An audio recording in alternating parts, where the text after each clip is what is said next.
Number 10, throwing garbage at the bride and groom in Scotland. Scotland's a pretty old country, so they obviously have some old school traditions that have stood the test of time. But one of the weirdest of the bunch revolves around their weddings and how they treat the bride and groom. Just before the holy ceremony is supposed to take place, friends and family of the engaged couple gather together for an old tradition that is known as blackening. Basically, what happens here is the friends and family throw all sorts of substances at the bride and groom, including mud and rotten food, to make a real mess before the actual wedding begins. It is believed that this old tradition is supposed to prepare the couple for the tough challenges they will face in their new life together and act as a rite of passage into marriage. While it may seem hard to believe that there is a pre-wedding tradition that could steal the actual ceremony's thunder, this one definitely holds a weird and special place in the hearts of the Scottish people. Number 9, no bathrooms for 3 nights in Indonesia. One of the absolute worst feelings in the world is needing to use a bathroom and not being able to find one. The only thing that could be even worse than this is knowing exactly where the bathroom is and not being allowed to use it. While this may sound like some sort of medieval torture method, it is actually an age-old ritual in many southern Asian countries such as Indonesia. The marriage tradition states that the bride and groom must be confined to their home for 3 nights, and they are not allowed to use the washroom during this time. The tradition also calls for their family and friends to smear the couple in rice, flour, and ash, and they use this as a way to symbolize their transition into a new life together. The families and friends will also keep a close eye on the bride and groom to ensure that they do not cheat and use the washroom or wash the food mixture off of their bodies. The Indonesians believe that the couple enduring this challenging period together will serve as a trial by fire and better prepare them for the road ahead. Number 8, mass kissing in Sweden. Okay, so to some people, this may not sound like such a bad idea when you first hear it, but when you consider that it involves a bunch of men kissing the bride-to-be, it does sound a little bit unholy in the eyes of a traditional wedding ceremony. However, these Swedish people have decided that if the groom ever leaves the room during the ceremony, then the male guests who are attending the wedding are free to kiss the bride as many times as they like until the groom returns. This definitely seems a bit out of the ordinary, but it's regarded as a lighthearted joke to keep the wedding fun and laid back. And if you thought the bride was the only one who could be a target of the kissing mania, then you would be wrong. As it turns out, the bride also has an action that can set off a total frenzy at the wedding. If she gets up from her seat at any point during the ceremony, then the female guests are allowed to kiss the groom until the bride returns to her seat. There probably aren't too many countries around the world where this would be accepted, but Sweden has fully embraced the kissing tradition. Number 7, beating the groom's feet in South Korea. This one is probably just as painful as it sounds. After the wedding ceremony has completed and the newlyweds have started their new life together, the groom's first taste of married life is getting his feet absolutely destroyed by a whole host of painful objects. In South Korean culture, the groom's family and friends will tie his ankles together after the wedding and hold him down on a table while they search for whatever items they can find to beat his feet with. The items can range from sticks and rods and even dried fish, and the groom must endure the painful ritual until the family and friends decide that they are satisfied. On top of that, the ones doing the beating will usually ask the groom some strange riddles and trivial questions to add a bit of a humorous twist to the bizarre ritual. The beating is supposed to be a way to test the groom's strength and character, and although it may have a lighthearted feel to it, there's no way the groom wouldn't be feeling the pain for a long time after it was all over. Number 6, carrying fire in South Africa. There are many interesting wedding traditions that take place in South Africa, but one of the oldest and wildest of the bunch is the fire carrying. This old South African tradition calls for the parents of the bride and the groom to bring fire to the home of the newlyweds. It must be pretty hard to transport a burning fire from house to house, but this tradition holds a special place in the heart of many South Africans and provides a blessing to the bride and the groom. The fire is meant to symbolize the coming together of the newlyweds and ignite the hearth in their new home. This is why it is important for the fire to be transported directly from their childhood homes by their own parents, because it will ensure that the family legacy is carried on for eternity. So while some people might think this is a little bit crazy and a bit of a fire hazard, it is an important South African tradition that will most likely last forever. Number 5, saws for the newlyweds in Germany.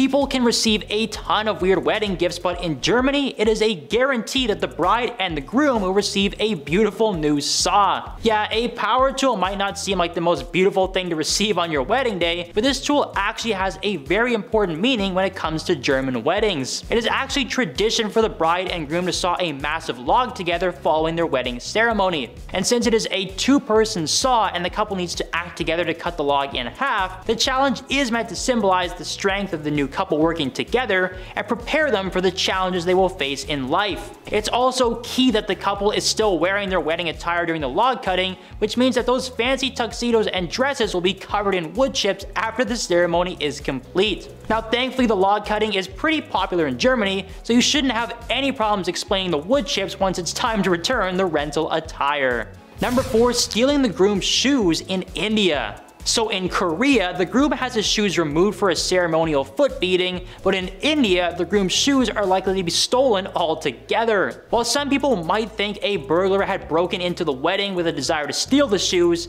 it turns out the real culprits are actually the bride's female friends. It's not really known how this bizarre prank started in the first place, but this is a fairly common and humorous tradition that occurs at Indian weddings. If the groom does not keep a watchful eye on his shoes before the ceremony takes place, there's a good chance they will go missing. The friends will hide the shoes from the groom, who has two options for getting them back. He can either go hunting for them himself and hope he finds them before the ceremony begins, or he can bribe the girls to tell him where they hid the shoes. Considering how embarrassing it would be to show up to your own wedding with no shoes on, your safest bet would probably be to just pay the girls immediately and find out where they hid the shoes. Number 3. The gift of teeth in Fiji. If that one sounds weird to you, that's because it is. Thankfully, it's not human teeth that are being gifted at weddings in Fiji, but it is actually a sperm whale tooth. Before a groom can even think about advancing to the wedding ceremony in this country, he must first ask permission from the father of the bride-to-be. However, just asking for the father's blessing is not enough, and a grand gesture must also be made for the groom to earn the respect of his potential father-in-law. A traditional proposal on the island of Fiji involves the groom and his family presenting the bride's father with a giant tooth from a sperm whale, as this is considered a sacred item in the nation.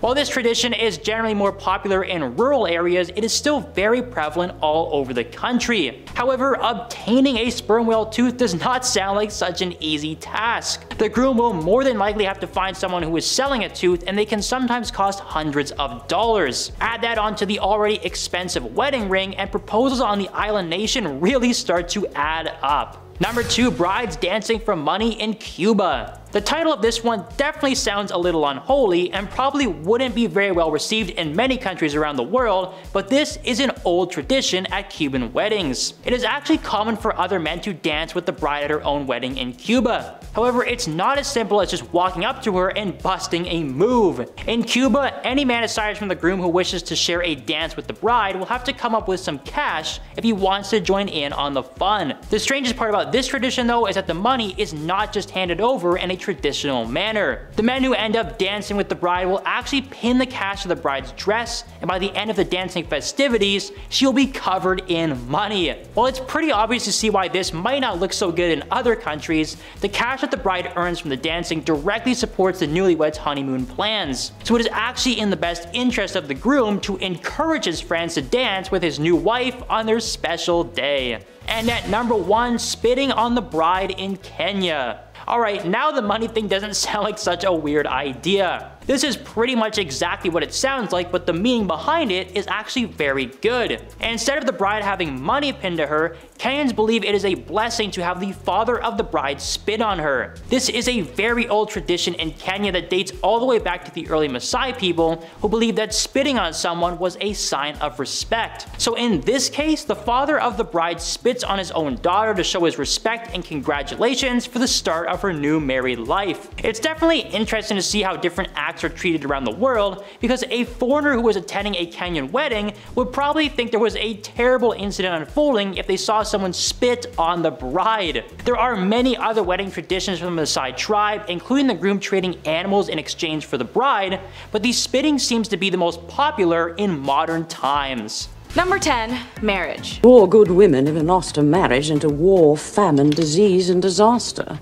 I know some might think initially that this isn't a punishment, but in the cases of the Victorian women, the societal status of being a woman was only seen based off of the ideologies that needed to be pure and clean. Your bodies were seen as temples, and it shouldn't be decorated with jewelry, nor should it be used for physical activities or your own personal pleasures. You couldn't oppose men, and you being wealthy or a spinster was the only exception. Single women were looked down on with shame and pitied, and as your main purpose as a woman was to marry and reproduce. Even young girls at the age of 8 to 12 would stop working, as if there was no child labor laws or protection laws for children, and as soon as these women, or young girls, were able to menstruate, they would be negotiated into marriage and no longer be able to sustain themselves financially or just be a kid.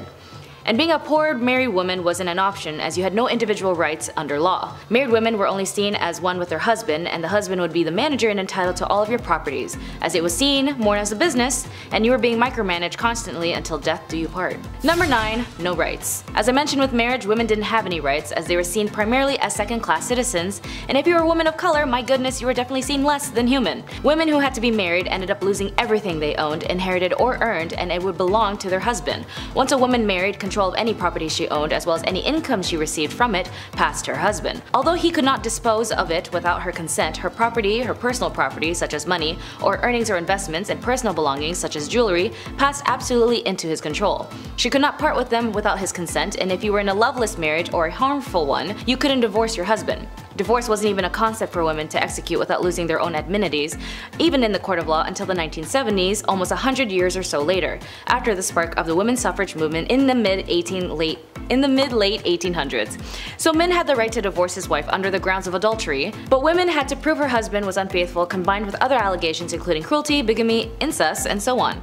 Luckily, in the 1857 Act, divorce did become a bit easier little by little, but again only under the impression that the woman had legal grounds and proof her husband was unfaithful, with evidentiary support to back up her claims. And even then, she could finally earn some of her possessions. As for the husbands, if he wanted to divorce his wife, he didn't have to do anything, he could just say it and it would be fine. Number 8. No education. To me, education is extremely important, as it was something I learned growing up in my family, that education liberates you to understand yourself, those around you, and the world better.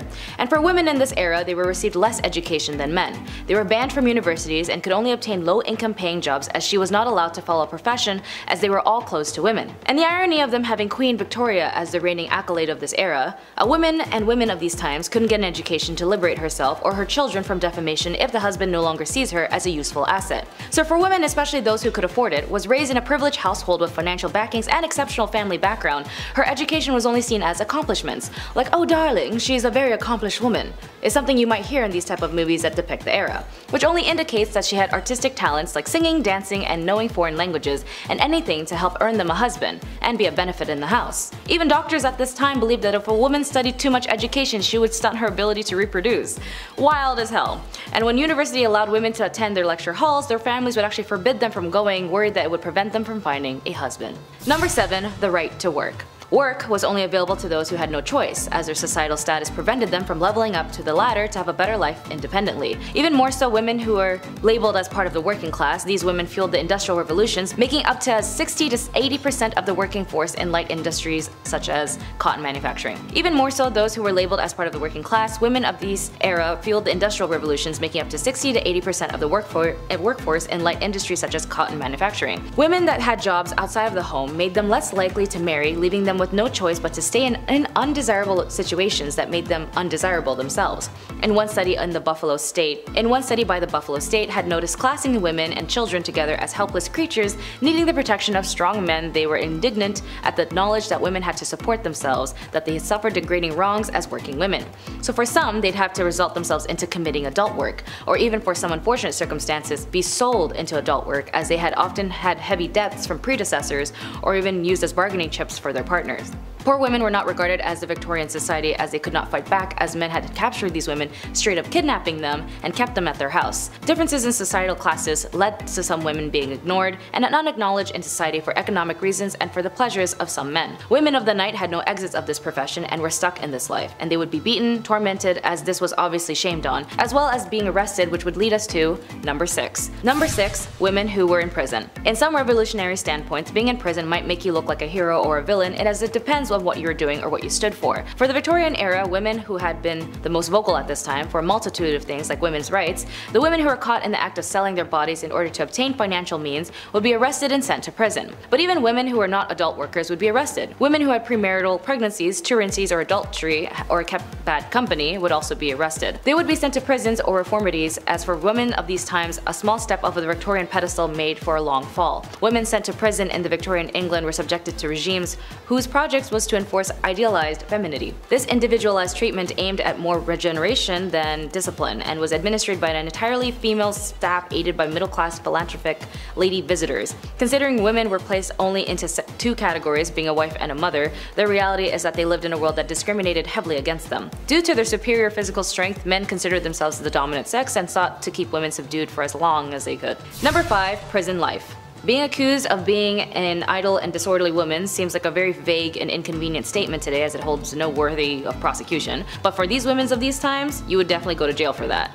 These roughly defined offenses were common charges against women in the 18th century. At least in some records of the names of these women have survived, there are two on the list who are sadly identified only known as an unknown woman, cannot give any account of herself, and the other being accused of being a vagrant and an idiot. Which, of course, being an idiot isn't a crime unless you're doing something idiotic that hurts another person. Then yeah, I guess being an idiot is a crime. It is possible that up to 2/3 of prisoners in the House of Corrections, like the one at the prison called the Wakefield House of Correction, were female. Beating hemp was the usual form of hard labor, as well as if the women refused to comply or being able to commit to tasks, whipping and beatings were also a commonplace, particularly to those who convicted of vagrancy, lewd conduct, and night walking. Number 4. Domestic harm. This is sort of stemming back to the whole marriage thing in number 10, as it basically ties in on how horrible life was being a woman in the Victorian era, or just being a woman in general in any historical time.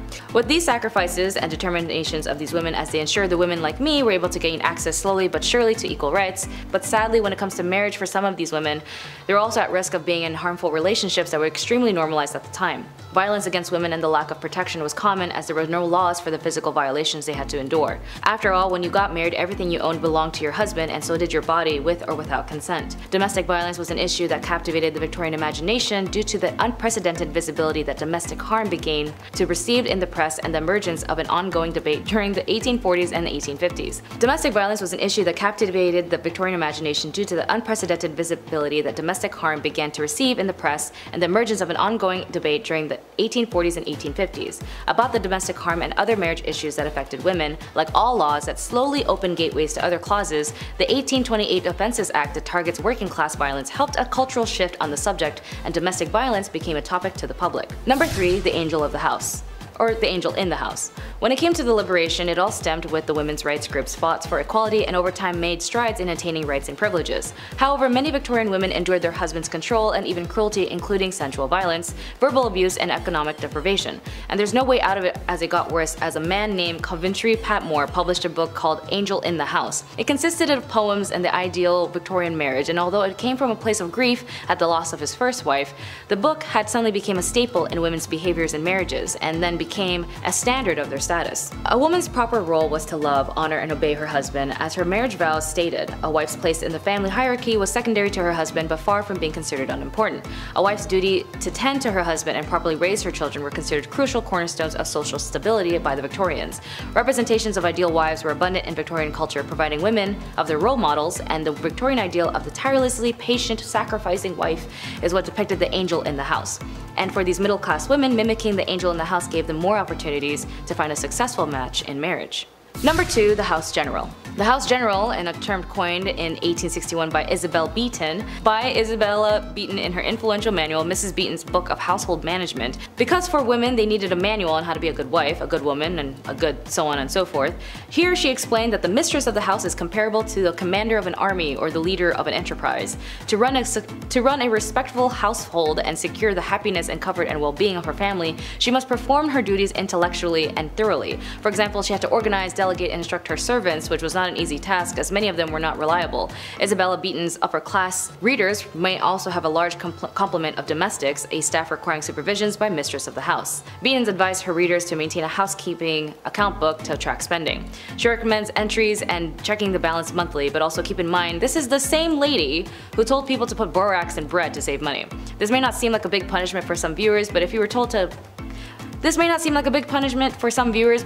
that you needed a manual to how to live your life so you wouldn't be kicked out of society, that's not something that's a preference today, is it? And number 1, asylum. Now, if you're a woman who was out of the realms and just didn't want to be part of society like everyone else, maybe just suffered a series of mental health issues or even just looked ugly, you might find yourself in an asylum. They had such ridiculous reasons to lock up a woman, as I mentioned in the prison section on this list. From being a vagrant, disorderly, or whatever the case was, you'd go to prison, or even more so, to the asylum. For some families, if they just didn't know what to do with you, they just toss you into the asylum for not being complicit. In an investigation by a very passionate and amazing writer named Nellie Bly, she had experienced firsthand on the field of the mistreatments, the devastating conditions, and harm patients had to endure. In her report published in 1887 and later published in the book 10 Days in the Madhouse, it caused such a sensation it prompted the asylum to implement reforms and shed the light on the significant impact on American culture. Anyways, being a woman was tough as hell in the Victorian era, but with their determination for the right to vote, the women's suffrage movement that enforced lawmakers to ensure them to obtain sustainability today is the reason why there are so many genuinely incredible women who are able to become who they want to be. And it is important to note those who do not know how to look back at where they came from will never get to their destination. So be sure to read up and learn a lot. After all, the answer in our future is laid dormant in our past. Number 10. Drowning. Drowning as a form of punishment was not a common practice in ancient Egypt, at least as far as historical records and archaeological evidence indicate. The ancient Egyptians had a legal system with various forms of punishment, but the various methods were typically less severe than drowning. But in records of the Code of Hammurabi, which was one of the oldest and known legal codes in human history, it provided a comprehensive set of laws covering a wide range of aspects of daily life, including civil, criminal, and commercial matters. One of the most famous aspects of the code is the principle of an eye for an eye, a tooth for a tooth, which laid out specific punishments for various offenses. Mentioning drowning if there was adultery with a neighbor's wife, or if you had intimate relations with your daughter-in-law, more or less these punishments would go both ways, but interestingly enough, the laws depended on the person. Number 9. Disinheritance. In ancient Egypt, inheritance and property rights were complex and evolved over time, with some variations depending on the specific period and social status of individuals. Generally, women did have rights to inherit property, but there was significant differences between men and women in terms of inheritance. During the early dynastic periods, women had relatively more rights and they could inherit and own property. However, as the society became more stratified and centralized with the rise of the pharaonic state, inheritance laws became in favor more for males. By the time of the Middle Kingdom, women's rights to property and inheritance were gradually eroded. Property, especially land, was usually passed from father to son. Women could gain property through marriage contracts, dowries, or gifts, which they could then pass on to their children. But if they lose their inheritance, so do their children. Thankfully, there was legitimate ways of structuring a will, making unequal distributions of disinheriting a person so to minimize challenges which do not involve corporal punishment. These include a gift conditional upon the recipient not challenging the will, a no contest clause, diverting assets outside the will by writing a life insurance policy into trust, or passing assets through the will to a secret trust. Number 8. Banishment. In ancient Egypt, as in many ancient societies, the legal system was complex and the punishment for various offenses could vary depending on factors such as the severity of the crime, the societal status of an individual involved, and the time period in question. Banishment was one possible punishment, but it was not the common form of punishment. Banishment in ancient Egypt was being expelled from a community or city was generally used for serious offenses or crimes. It was a severe punishment because it meant the individual was cut off from their community and likely left to fend for themselves in the harsh environment outside settled areas. And for women, it was typically a rare occurrence as the legal system in ancient Egypt was based on the code of law that changed over time, and evidence suggests that women could be subjected to various forms of punishments for their crimes, including banishment. Number 7. Punishment. More commonly, punishments for women in ancient Egypt might have included fines, corporal punishments, or forced labor. For serious crimes, especially those that threatened the social order or involved treason, more severe punishments like execution might be applied, but in some cases for less serious offenses, women might be required to pay fines. These fines could be in the form of money, goods, or livestock. Women, particularly those of lower social status, could be sentenced to perform labor as a form of punishment. This might involve agriculture work, construction, or other forms of manual labor. Depending on the nature of the offense, a woman woman's property or belongings could be confiscated as a form of punishment. As mentioned earlier, banishment was a possible punishment for serious offenses. Number 6. Beatings. In ancient Egypt, like in many ancient societies, corporal punishment, including beatings, could be a form of punishment for women, particularly for offenses that were considered serious or morally reprehensible according to the prevailing nature and culture and legal norms. It's important to note that the application of punishment varied depending on factors such as societal status and specific time period and the region within ancient Egypt. Corporal punishments such as whipping, beating, or other forms of physical punishment could be administered for various offenses. This might be more common for crimes like theft or adultery. Examples would be like switches, flexible branches, or vines could have been used for beatings. They would be capable of inflicting pain without causing severe injury, as wooden paddles with a flat surface could also be used for beating as well. They would also have been effective in delivering blows to specific areas of the body, and the simplest form of beating would be involved with the hands and fists. This method would also be easily accessible and wouldn't have to require any specialized tools, as well as whips, sticks, and rods. Number 5. Strangulation. Now for the more morbid section on this list, although stoning may seem like a common thing in this era as a form of capital punishment, whereas an individual is pelted with stones until death, actually was not common associated with ancient Egyptian legal practices based on available historical and archaeological evidence. The primary method of execution in ancient Egypt was typically strangulation or impalement. Stoning as a form of capital punishment is more commonly associated with other ancient cultures in the region, such as ancient Mesopotamia or parts of the Levant. In these societies, stoning was indeed known as a form of capital punishment for various offenses, including adultery. Strangulation was one of the most common methods of execution in ancient Egypt. It was typically used for serious offenses and could be applied for both men and women. In cases where capital punishment was deemed necessary, strangulation was a method employed to carry out the sentence. Number 4. Lacerations. When it comes to corporal punishments, as I mentioned above, those who do commit adultery might deal with the consistency of beatings or lacerations. Texts speak of thrashing with a wooden stick, give 10 to 20 to 50 to 100 or even 200 times. They also mention branding and mutilation of the nose and ears. Tomb reliefs often show beatings of people, but in most cases these are private coercions of subordinates, not an official penalty. Sometimes the culprits are bound to a pillory. These punishments were all carried out in public and therefore also meant a loss of honor and degradation of the culprits. The results of these measures can be seen on many skeletons, as they are also including cutting off limbs, noses, and other parts of the body as a form of punishment, specifically connected to adultery or if you were married, specifically a married woman. It is a crime deserving of death, as it is easier to commit any other sin after that. The husband had a legal right to punish or forgive his wife or leave the court if the husband accuses the wife with no proof. The punishment of a man was much lighter, and the woman of the crime of adultery, as the Egyptians believed, that offense falls primarily in the hands of the woman, while the women would be killed as the men would severe just 1,000 blows. Number 3. Burning alive. Referring back to the Code of Hammurabi, the code was enlisted under the morals and the laws in ancient Egypt and Babylon. When it came to intimate relationships with your close family, you'd be subjected to many listed punishments, as in dealing with seduction or physically harming someone intimately. The Hammurabi inflicts the penalty of burning if you were to have a physical intimacy with your mother, but since this was ancient Egypt, unless you were royal who needed to pull an Oedipus complex to maintain your rule and connection to the monarch position, it wasn't something looked down on but normalized, as this is a civilization that needed a monarch rule at all times to guide the nation. But it is good to note that it was a typical Western interpretation that this era was prone to burning alive people, when the irony was that the Europeans burning women, being witches or even more heresy, were more burned. Number 2. Head be gone. The ancient Egyptians set harsh punishments for those accused of treason or corruption. The death penalty was usually applied by impalement, thumping, or a 100-fold fine, and this applied to both men and women. The decree also referred to the death penalty for someone who steals an animal belonging to the temple and transfer it to another party, while confiscating the property of the thief in favor of the stolen temple. The ancient Egyptians distinguished between the stolen goods and the attribute of holiness, and considered it a religious crime that requires execution, and those stolen goods that do not affect the sanctities, settling for the penalties of beating and the fine for the theft 100 times of the value of the stolen items. Number 1.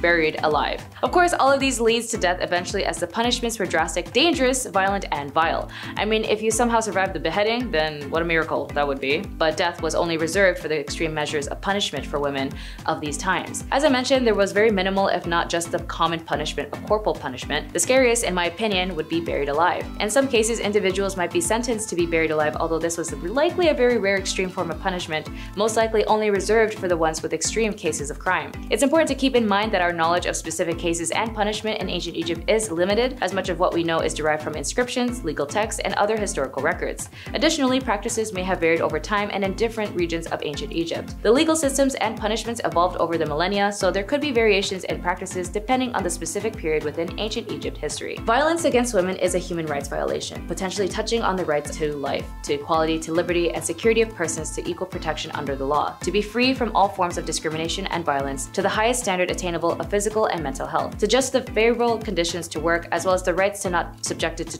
and cruel, inhumane, degrading treatment. And although the cruelty and damages to women was abhorrent and tragic, it still lingers in our day, as now 60% of women still don't report crimes due to fear of shame and stigma. Coverture, also known as martial unity or femme covert, was a legal doctrine that existed in many Western societies until the 19th century, but also, you know, in some way they're still kind of there. The concept of coverture significantly impacted the legal status and rights of women upon marriage. Once the central aspects of coverture was the merging of a woman's legal identity is that of hers and her husband's were as of one upon marriage. This meant that in the eyes of the law, a married woman and her husband became a single legal entity. Any property that she owned, including real estate and personal belongings, would become her husband's upon marriage. She could not enter into contracts or control her own finances independently, and in cases of divorce or separation, the legal custody of children were almost always granted to the husband, as the legal doctrine considered him to be the head of the household. The impact of coverture varied across different jurisdictions and evolved over time. While coverture was deeply ingrained in legal systems for centuries, it faced increasing criticism during the 19th century and eventually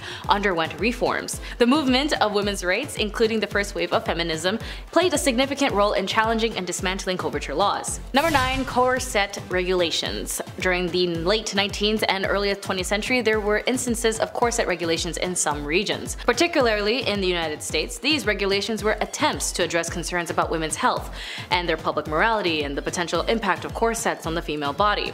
Some US states and cities enacted laws that specifically specified the maximum length of corsets. These regulations were aimed at preventing the creation of extremely long corsets, which were considered not only a fashion concern, but also a potential health risk. Enforcing corset regulations proved challenging as it required monitoring and measuring women's undergarments, which were both impractical and invasive. Compliance was difficult to ensure, and these regulations were not universally followed or reinforced, as over time, societal attitudes towards women's fashions and health evolved, and the popularity of corsets waned.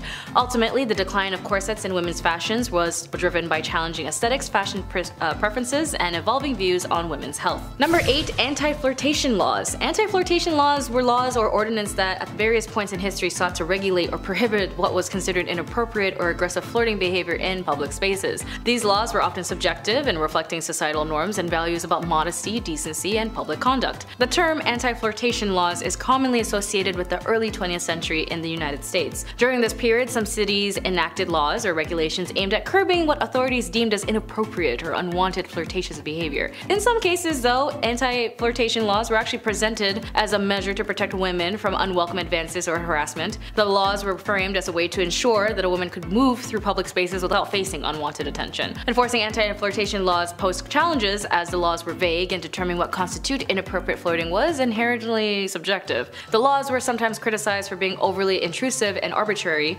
Anti-flirtation laws faced criticism from various quarters. Civil liberties advocates argued that such laws encroached upon individuals' rights to free expression and personal interactions. As societal attitudes became more permissive, the enforcement of these laws ended up becoming increasingly unattainable. Number 7. Unequal inheritance laws. Historically, many societies had laws governing inheritance that were unequal and discriminatory, favoring male heirs over female heirs. These laws, rooted in patriarchal norms, often restricted women's rights to inherit property, land, or other assets. Practice like primogeniture is a system of inheritance in which the firstborn son inherits the entire estate of the parents, as this practice excludes daughters and younger sons from inheriting significant portions of the family's wealth. The Borough English system was also a variant of primogeniture in which the youngest son inherited the family estate, while the elder sons received other forms of compensation. Like primogeniture, it disadvantaged daughters in terms of inheritance. While dower rights provided some protections for widows by granting them a portion of their husband's estate, they were often limited compared to the inheritance rights of sons. Dower rights varied, and in some cases widows received only a life interest in a portion of the estate.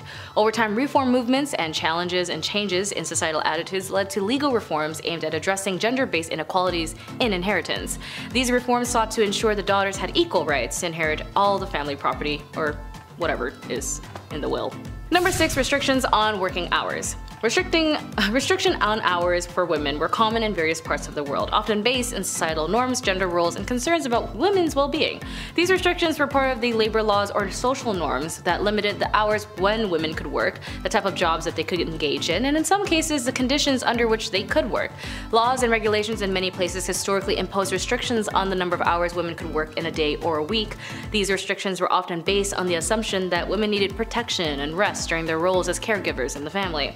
Certain professions and industries that explicitly exclusions for women, limiting their participation based on perceived physical or emotional limitations. For example, some jurisdictions restricted women from working in certain heavy industries or underground mining. Over time, however, changes in social attitudes and evolving perceptions of gender roles contributed to the relaxation of restrictions on working hours for women. As the women's rights movement gained momentum, there was an increase in recognition of women's rights to work without undue restrictions.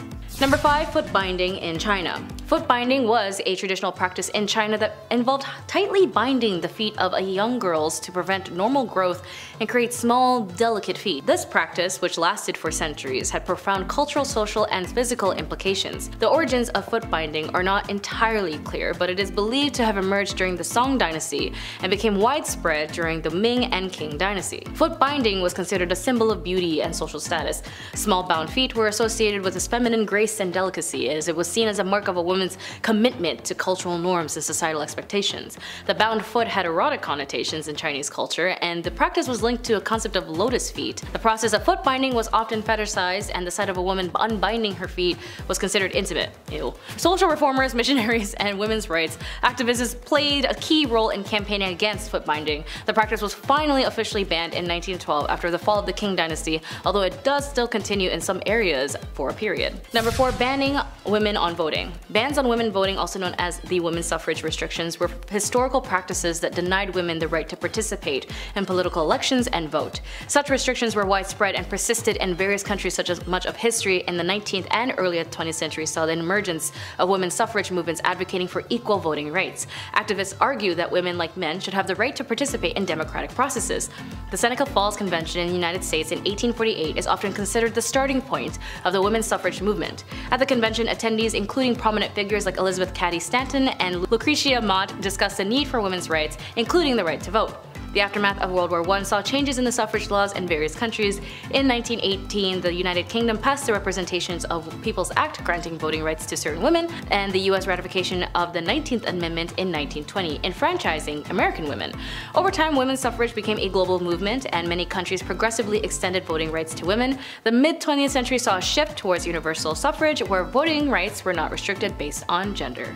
Number 3. Limitation on jury services. Limitation on jury services historically for women were common in many jurisdictions, reflecting prevailing gender norms and societal expectations about women's roles. Such limitations often took the form of legal restrictions or cultural bases that excluded or restricted women's participation in jury duty. In some common law traditions, which include legal systems in countries like the United Kingdom and the United States, women were historically excluded or had limited participations in jury services. This exclusion was based on traditional views of women's roles as caregivers, and they perceived the lack of qualifications for legal decision-making or critical thinking. Women's rights advocates and suffragists challenges these exclusions, arguing that women were fully capable of serving as impartial jurors. In the 20th century, legal reforms aimed at dismantling gender-based barriers began to take effect. Legal challenges based on the principle of equal protection under the laws played a role in striking down gender-based exclusions. Courts began to recognize that excluding women from jury service solely based on their gender violated principles of equality and fairness. Despite legal reforms, challenges relating to gender-based biases in jury selections and other systematic issues persist. Efforts continue to address barriers to equal representation on jurors and to ensure diversity and fairness in the judicial system. Number 2. Modesty laws. Modesty laws, referred to as the regulations or dress codes that prescribed a certain standard of modesty in public attire. These laws are often influenced by cultural, religious, or societal norms that seek to regulate clothing choices in alliance with a perceived standard of decency. If you ever heard or seen in regards to dress codes, they are also in an alliance in some sort of modesty forums made in certain spaces. Various societies have implemented dress codes or modesty laws that dictate acceptable clothing in public spaces. These codes may specify the length of skirts and the coverage of shoulders, or wearing the head's covering, earrings. In some parts of Southeast Asia, if your hair is too long, your teachers actually somehow have the right to cut your hair short. In the US, if you do show your shoulders as a young girl, you could be asking for it. It's truly insane the limitations of these so-called dress codes of control of how one's dressed no matter the context is still apparent. Even in women's choices to wear the hijab, and laws in France as well in Quebec have limited or fully banned religious wear like the niqab or burqa when it comes to a woman who actually wants to wear it. Regardless what a person chooses to wear, just mind your damn business. And finally, number 1. Restrictions on education.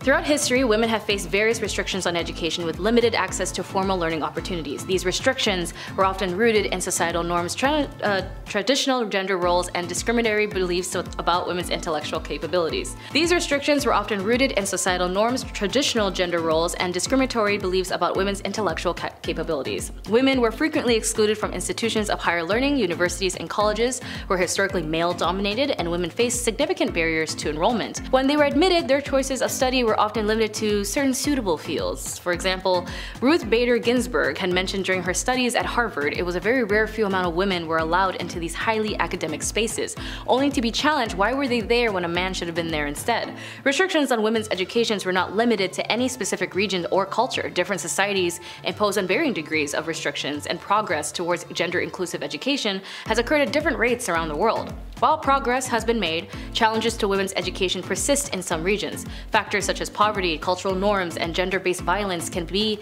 impeded access to education for girls and women. As an example, Malala Yousafzai is one of who's personally experienced violence for advocating for education for women. But thankfully with her survival and recovery, her activism still persists in encouraging and inspiring women everywhere to strive for education. Number 10. Clara and Katerina Mororova. Clara was actually a very loving and acceptable mother to her 2 sons, Andrzej and Jacob, where they would take trips and summer camps, and she would play with her sons all the time. It wasn't until a new child entered their home by the name of Annika, and Clara and her sister Katerina were part of a cult named the Grail Movement. When Annika came into the picture, it was under the support of Katerina and Clara's sister, where she was told by Katerina that Annika was a 13-year-old who escaped from a trafficking gang that had physically harmed her. Annika was also apparently very sick and suffered many illnesses, which gained Clara's sympathy. Clara wanted to adopt Annika after bonding with her so quickly, and even had a mystery doctor tell her how to take care of Annika. This same doctor told Clara that her sons were a problem and needed to be cured from their evil spirits. It was then Clara would do an affluent amount of violating and harmful things to her biological sons, like shock therapy, making them eat their own flesh,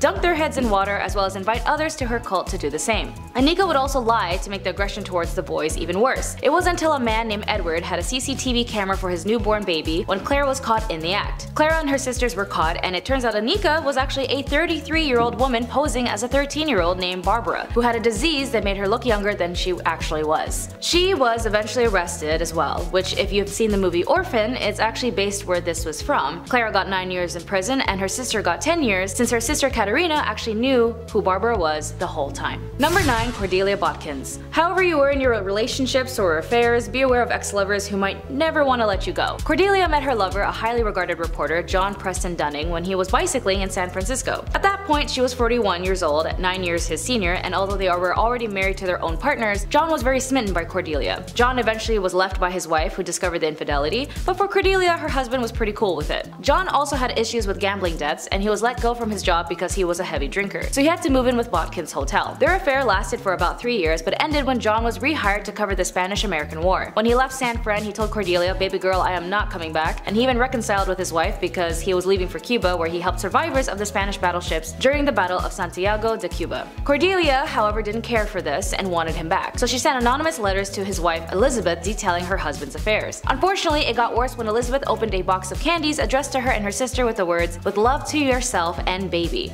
passionately and fond of candy." Elizabeth and her older sister died from arsenic poisoning, and their father was able to decipher their handwriting from the previous letters to Cordelia, and Cordelia went to life imprisonment. Number 8. Mary Sue Hubbard. It was always in the 1950s where a lot of crap happened that led us to the chaos we know today, and for Mary Sue Hubbard, she is also known as the wife of the founder of Church of Scientology, Ron Hubbard. She was sentenced in the federal court in the 1980s to 4 years in prison for her role in the conspiracy to plant church spies in government agencies, steal government documents, and bug at least one government meeting. She told U.S. District Judge Norma Holloway Johnson that she sincerely and publicly apologized for her actions. Johnson ordered Hubbard, who had been freed pending appeal for her 1979 conviction in the case to turn herself into the federal officials in 3 weeks to begin serving her sentence. Hubbard, who lived in Los Angeles at the time, was the last of 11 church leaders who were indicted in the conspiracy in August 1978 to go to prison. The indictments came after the FBI raided the church headquarters back then in Los Angeles in 1977, and the raids were said to be the largest ever conducted by the FBI at the time. Documents introduced in courts by prosecutors in 1979 contended the operatives of the church initiated numerous break-ins at government official offices, including the Justice Departments, and they secretly placed a listening device in the Internal Revenue Service's conference room, and all in a apparent effort to combat what the church alleged government harassment. Judge Johnston commented that she didn't know whether the government had harassed the church, but she quotes, "Even if I assumed there was harassment, I still can't accept what you did as excusable." Number 7. Natalia Guerrera. Speaking of religious cults, Natalia Guerrera was definitely part of one where she had sacrificed her own 2-day-old infant and burning him to death as part of a satanic ritual. She was finally apprehended by police after evading capture for 2 years. Just 2 days after giving birth, Natalia agreed to have a baby, Jesus, quote-unquote, killed after the leader of Antares de la Luz cult and the father of the child, Raymond Gustavo Castillo Gaete, declared that the infant to be an antichrist and that the sacrifice would help prevent the end of the world on December 21st, 2012. Natalia had previously stated in her defense that she was drugged at the time of the murder, but a forensic psychologist declared that the members were not under the influence when the sacrifice was carried out. After her sentence, Natalia managed to flee and was on the run for 2 years. Investigators noted that she had lived in different houses and even changed her identity in order to evade capture. The police also noted that after being apprehended, she did not show remorse and claimed that she was manipulated by the cult and was therefore innocent. Number 6. Aileen Wuornos. Aileen Wuornos was a convicted serial killer as she targeted only men as an adult worker. She had up to 7 victims and would target specifically motorists, men who would meet her on the road as she acted as a hitchhiker. She was incarcerated at the Florida Department of Corrections BCI death row for women, and she tried to appeal to the US Supreme Court, which was later denied. At that point, she dismissed her legal counsel and terminated all pending appeals. She then would go off to say, in quotes, "I killed those men, I robbed them as cold as ice, and I'd do it again. There is no chance in keeping me alive or anything because I'll kill again, and I hate crawling through my system. I am so sick of hearing this she's crazy stuff. I've been evaluated so many times, I'm competent, sane, and I'm trying to tell the truth. I'm the one who seriously hates human life and would kill again." After extreme mistreatment she suffered while imprisoned and the inhumane management given to her by the officers, in her final interview she expressed to the media in quote, "You sabotaged me, society, and the cops, and the system. An attacked woman got executed and was used for books and movies and so on." Her final on-camera words were, "Thanks a lot society for railroading my ass." She was later executed by lethal injection. Number 5. Patricia Krenwinkel. As of 2022, Patricia Krenwinkel, now 74, was convicted of 7 counts of first degree in August 1969 for the Manson family attacks that left 7 people dead. She was also known as the Manson Girl when she was arrested in Mobile, Alabama. It was during the summer of 1969 where Charles Manson ordered his members to end the lives of 7 people in Los Angeles, including actress Sharon Tate. During the trial, Patricia Trial's attorney, Paul Fitzgerald, suggested that although her fingerprints were found inside the Tate home, she might have been an invited guest or friend. Seemingly unfazed by the possibility of a guilt verdict and a death sentence, Patricia reported spent much of the trial drawing doodles of devils and other satanic figures. All during the trial, she remained loyal to the Mansons and the family. Demonstrated of this unity included walking hand in hand with Atkins and Van Houten, singing songs written by Manson, as well as shaving their heads and carving a giant X on their foreheads. Number 4. Sarah Aldrete. Sarah Maria Aldrete Villarreal is a Mexican alleged serial killer who was convicted for supposedly heading a drug smuggling and human sacrifice cult with Adolfo Costanzo. The members of the cult, dubbed by the media the narco-satanist, called her the godmother, with Costanzo as the godfather. In 1989, the killings grew more frequent and gained attention when American tourist Mark J. Kilroy, a University of Texas student on spring break, was abducted. Costanzo's Aldrete and the rest of the cult went on the run when detectives discovered their shrine. They found human hair, brains, teeth, and skulls at the site. Eventually, the police found their hideout.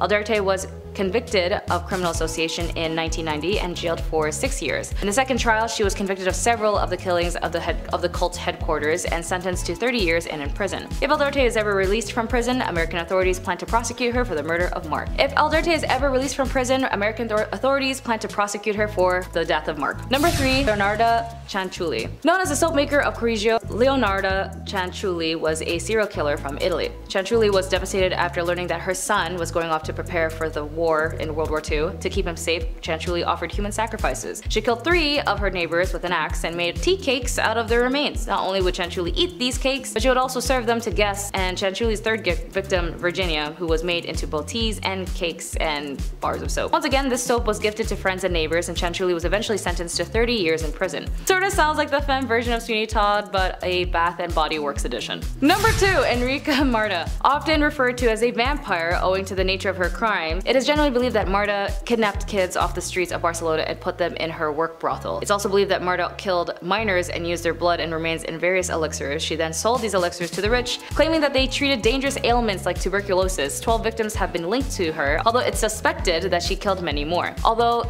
some historians defend Marta and argue that her crimes weren't as bad or as many as the traditional story suggests. She was actually detained and jailed in the Reina Amalia prison.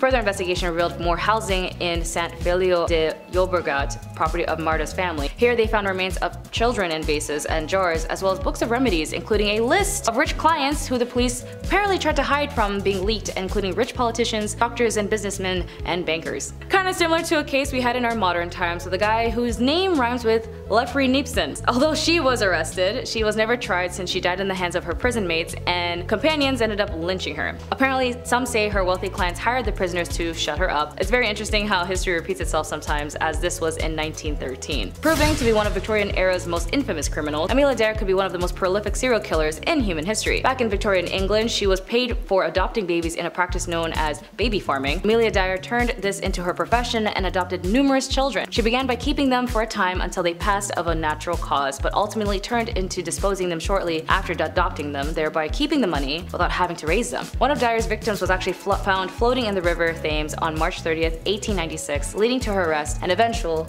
execution. While 6 victims have been confirmed, it's believed that Dare may have killed up to 400 children throughout her life. In one of the most sensational trials of the Victorian period, she was found guilty and later hanged. Number 10. Thews or stalks. Gossiping now is always seen as a bothersome and terrible construct where rumors are spread and information is sent from one end to the room to the other, when in actuality the original history of gossiping was used as a survival tool since time. However, due to the trickling events that would occur in the 12th century to the 21st century, gossip has been accompanied by the dangerous stigmatization of women. And with that in mind, they would be accompanied with a crime of humiliation for gossiping by being locked up by the neck and left outside at the mercy of the mocking crowd. The thew was a type of pillory similar to stocks specifically for women, and the woman would be chained to a post by her neck as a punishment for her crime. Unlike men, her hands weren't tied up, and common crimes include annoying your neighbors by talking too much or consummating outside of marriage. As for example, one woman named Anne Morrow in 1777, she was accused of impersonating a man and marrying another woman. She was put in the pillory and an angry crowd stoned her in resulting of her being blind. Number 9. Iron cages. They really didn't like it when women gossiped, or in most cases talked back in the day, especially when she would speak up or just discuss things. But words can only help you unless you speak them, and it's disappointing when people fail to understand that. Women who nagged would have metal spikes forced into their mouths, and the scold bridle was an iron cage for a woman's face, used to punish scolds, women who nagged, gossiped, talked back, or just talked too much. The bridle would be locked onto your head, and the protruding piece of metal covered in spikes would be forced inside your mouth, and every time you moved your tongue, the spikes would lacerate it. Sometimes the bridal woman would be chained to a hook by the fireplace in her home until she had learned her lesson, or she might be led through town wearing the mask to increase her humiliation. Number 8. Duck the scold. Unfortunately, another form of torment and punishment for women being tied to a chair at the end of a long, maneuverable wooden arm and dipped into frigid water. The punishment wasn't designed to be fatal, although sometimes it was, but rather a humiliating spectacle aimed at discouraging whatever behavior participated in it. There were various rituals for silencing women, as they have their roots in fear of women's speech and fear that women will attack other people in their community, that they gossip too much, that their voices were dangerous, and that they may, in extreme circumstances, also be witches. Though the women who ended up being on the ducking stool risked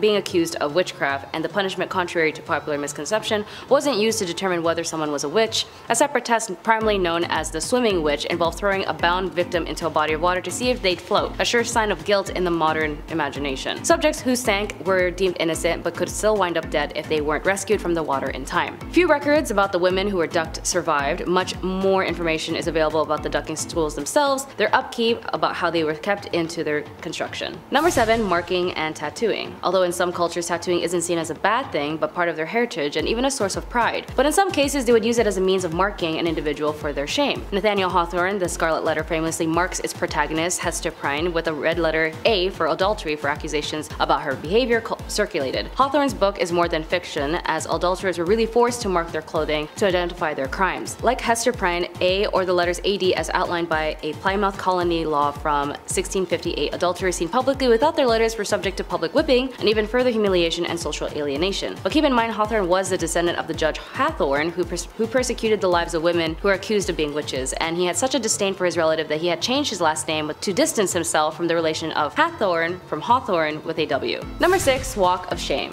Like in Game of Thrones, a pretty well known show, I don't know if you guys heard of it, I'm rewatching it again up to a certain specific season. But there was that scene where Cersei was condemned for her crimes and had that lady yell shame as she rung a bell while Cersei was left parading the streets stripped naked. This is actually based as a form of torment for women, and the Walk of Shame, also known as skimmington or rough music, was a traditional punishment for harlotry or being an overbearing wife. Women were made to walk barefoot through the town or city, sometimes dressed only in their petticoat.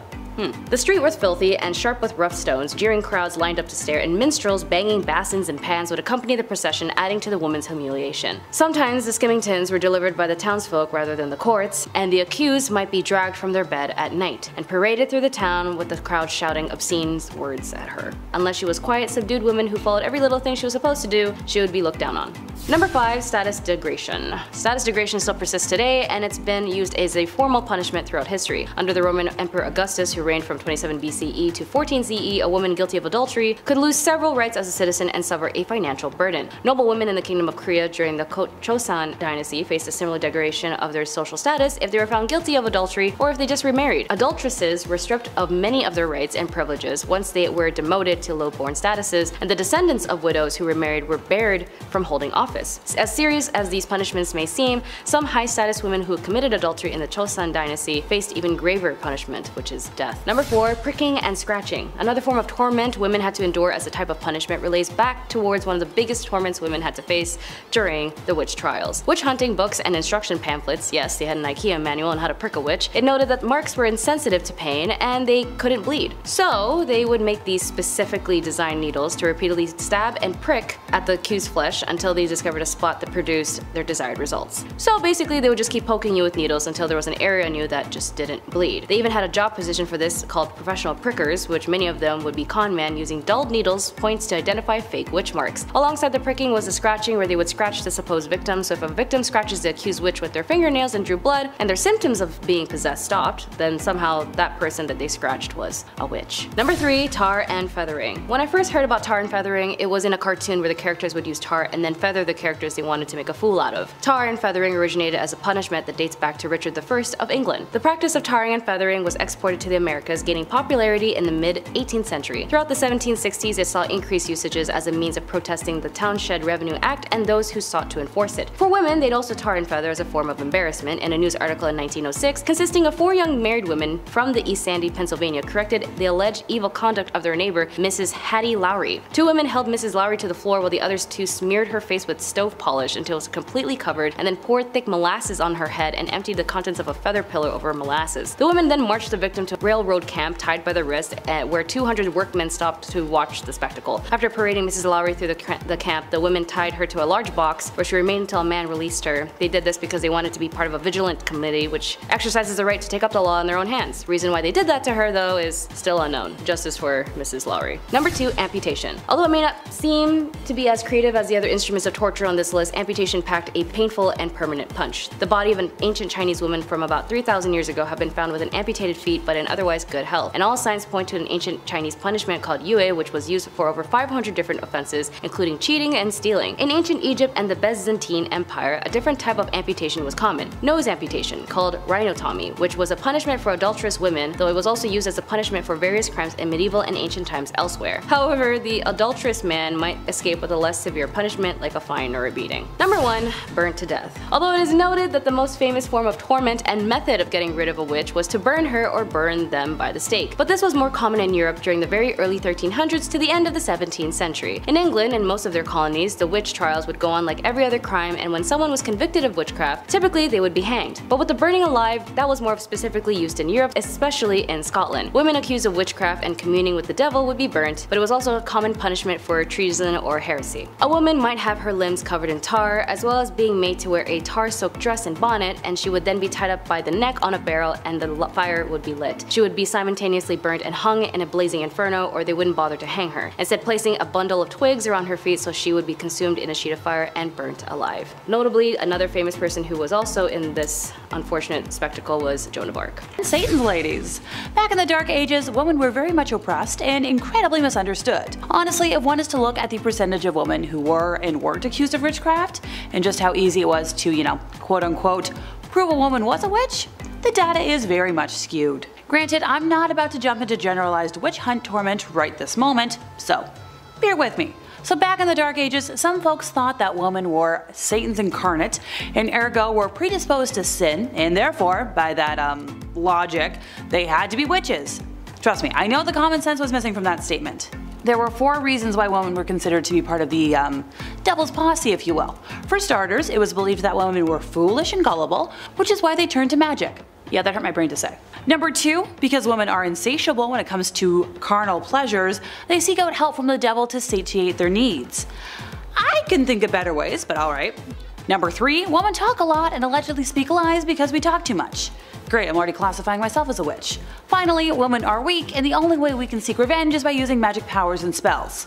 Pardon me, I can feel my brain leaking out of my ears. Sadly, that was the reality back then, because having a personality and independence meant, game over. Number 9, interrogation tactics. So what happens if you do get accused of being a witch, or, Satan's wifey? Time to go through the witch trials, which is a polite way of saying sentenced to torment until you either confessed or someone found proof by ways of a certain marking on your body. Let's talk about one of the most agonizing methods of torment, shall we? If you're, femme presenting and get arrested for something serious and the townspeople want information out of you, they drag you into a dungeon, strip you until you're in the nude, tie a rope around each one of your ankles and hoist you up so that you're upside down with your legs spread apart, and once again in your birthday suit, so probably shivering in the cold.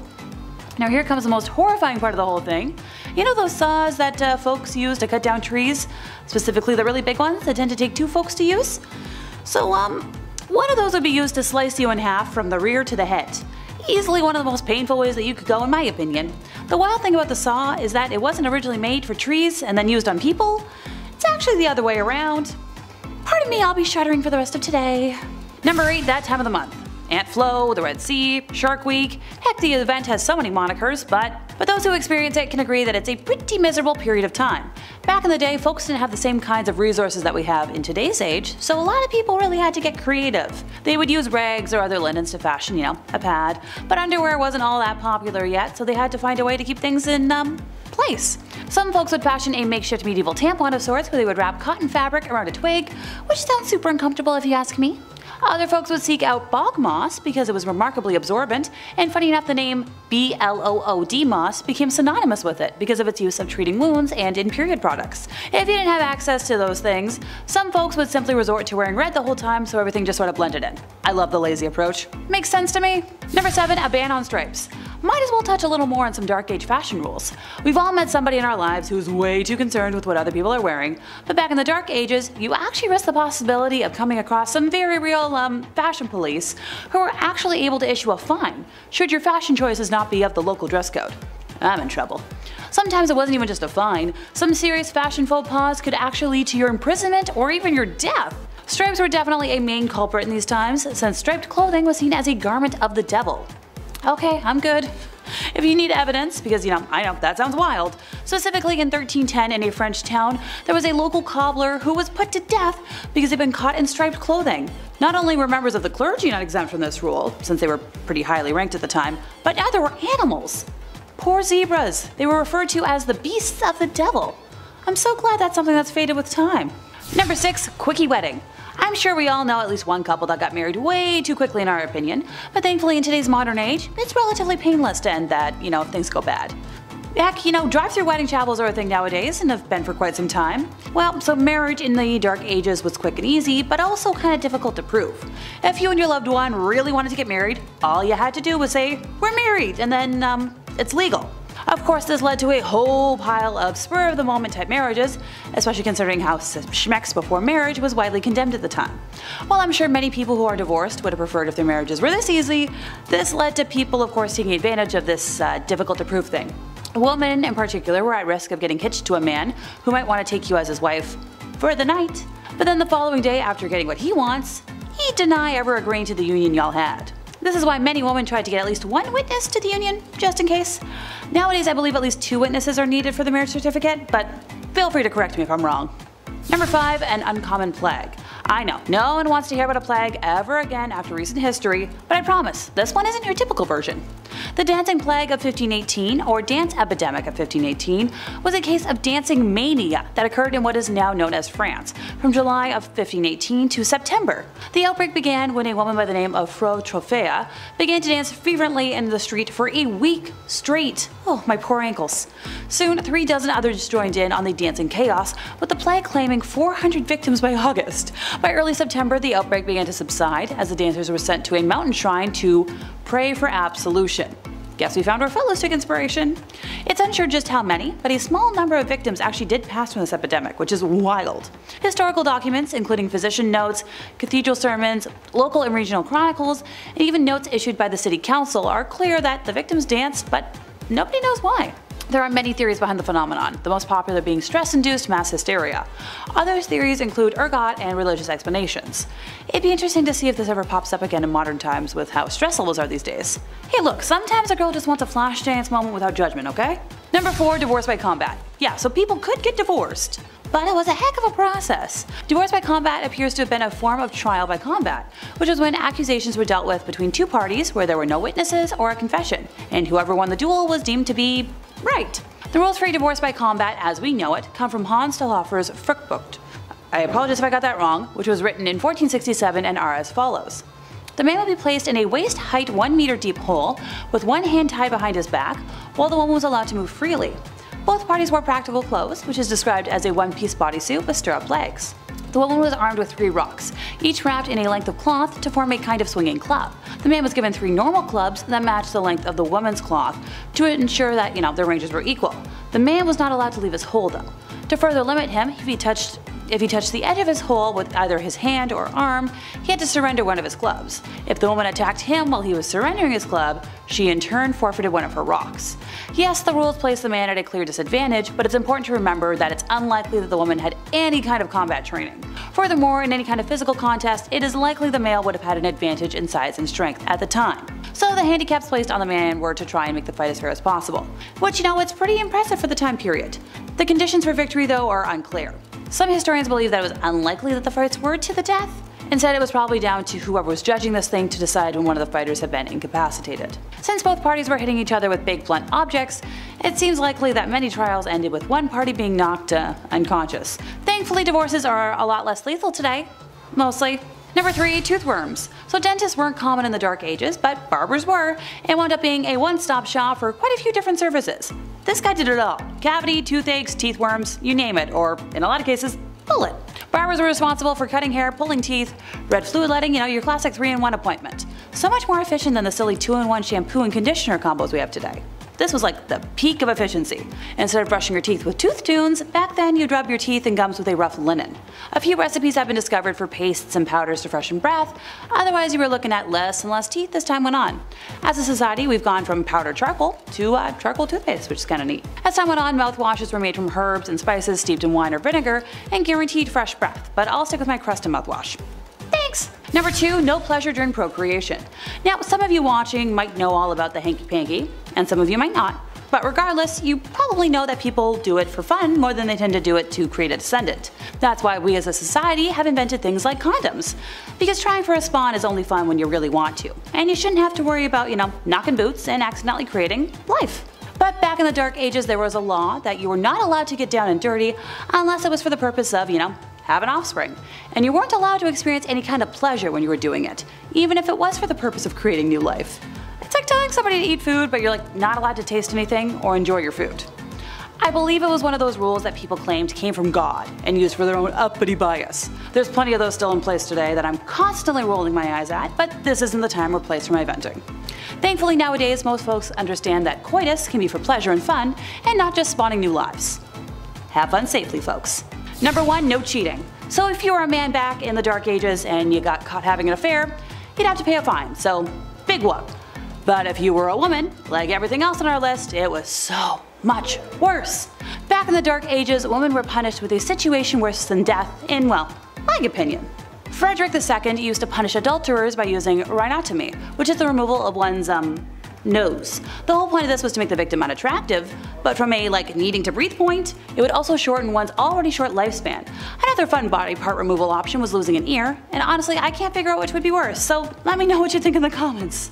That brings us to the end of our time, and I'm once again so glad I live in today's world and not the past. Between my sense in fashion, my ADHD, and my need to perform, I'd be euchred. Number 10. The pillory. Known sometimes as the thew, this was a form of stocks that was used for women. Men weren't the only ones who were condemned to the stocks back in the day. While on paper, standing around in the stocks for a few hours doesn't actually sound that bad, like a bit humiliating and a bit exhausting because you gotta keep your arms up here, but you know, that's about it. In reality, it could actually be very dangerous depending on the crowd's temperaments and the accused's reputation amongst the common folk that had gathered. In some cases, people were badly injured, maimed, blinded, and some actually died as a result of being tormented by those who gathered while they were in the stocks, after suffering great injuries. The unfortunate thing was that you often wouldn't be able to defend yourself because your hands are restrained. You couldn't move your head, and often your hands are just completely restricted depending on the type of stocks that you're being held in.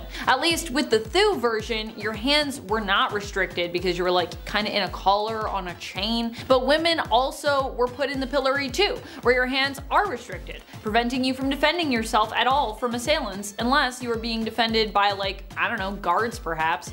Even then, you're probably still gonna be brutalized in some way. Guards aren't there to make sure that you don't get to feel the punishment.